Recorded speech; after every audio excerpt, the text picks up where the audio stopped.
Well, last night outside of Air Force One, President Trump telling reporters this, that Venezuelan President Nicolas Maduro wants to engage in discussions about the rise in tensions between the U.S. and Venezuela.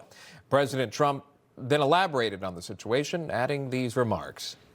I'd like to keep Congress involved. I mean, we're stopping drug dealers and drugs from coming into our country. And I actually told Marco and some of the people, our Secretary of State is doing a great job, by the way. I said, go to Congress and let them know we're not letting drugs come through Mexico. We're not letting them come through Venezuela. And let Congress know about it. We don't have to get their approval, but I think letting them know is good. The only thing I don't want them to do is leak information that's very important and confidential and may put our military at risk, or whoever is doing, CIA, military, etc. But I did say, I said, go and see Congress, see the representatives that we're supposed to be seeing, and be open about it. If they say, we don't want you to stop drugs from coming into the country, I don't think that would be good, yes. All right, that's the president there. With that, we'll welcome in Anna Kelly. She is the White House Deputy Press Secretary. Anna, good morning, and thanks for coming on. So we heard from the president outside Air Force One. He touched on a number of topics, but there specifically, he talked about congressional approval. He doesn't need congressional approval to carry out any naval strikes or engaging with Venezuela in any way, but he wants to keep transparency there. Can you speak to that? Because he also shared a concern about potential leaks and putting the military, CIA at risk. Can you speak to that?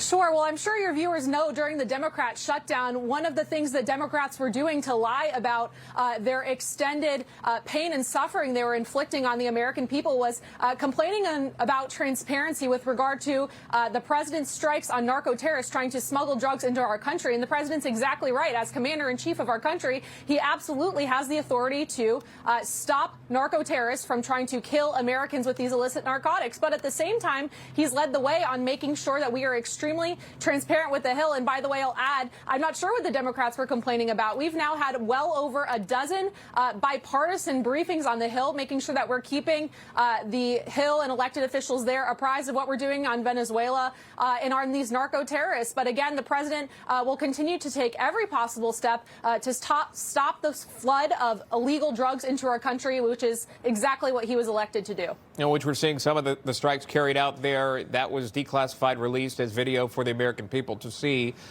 what is being conducted, stopping the illegal trafficking of drugs flowing into this nation.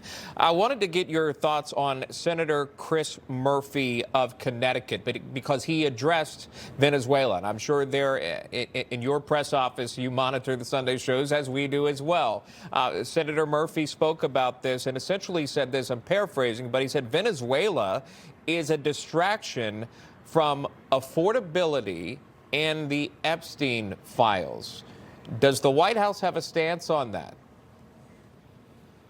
What a ridiculous comment. Look, the president has been very clear since the campaign about his efforts to take on the cartels. And also in the first term, it was back in 2023, by the way, that the president promised to take on the cartels to stop the scourge of narco-terrorism. And it seems like Chris Murphy forgot the president was overwhelmingly elected by a majority of Americans to do a lot of things, including securing the border, taking on the cartels, and keeping America safe. That is exactly what he is doing. That is exactly what he was elected to do. And he's going to continue to do that because Americans do not want the influx of illegal drugs spreading across communities. Remember, he had Ann Fundner, who tragically lost her 15-year-old son from one pill laced with fentanyl at the Republican National Convention. This is something that the president has been talking about for a long time, and it's something he's going to continue to take on because Americans elected him to do it. All right. Finally, with you, Anna, if I can, the president, one of the standout statements from the president is that he may be speaking with Nicolas Maduro. Can you share anything on that, maybe the timing of it, and what are some of the elements that would be brought up between these two men? Well, look, one of the things that makes this president extremely effective is that he's willing to talk with anybody. But I want to emphasize, too, of course, there are a number of options that this president still has, all options on the table. And, of course, Nicolas Maduro, as we've been very clear, is not the legitimate ruler of Venezuela. He is the leader of a narco-terrorist cartel. We've been very clear about that since the start of this administration. It's no surprise, given this president's strong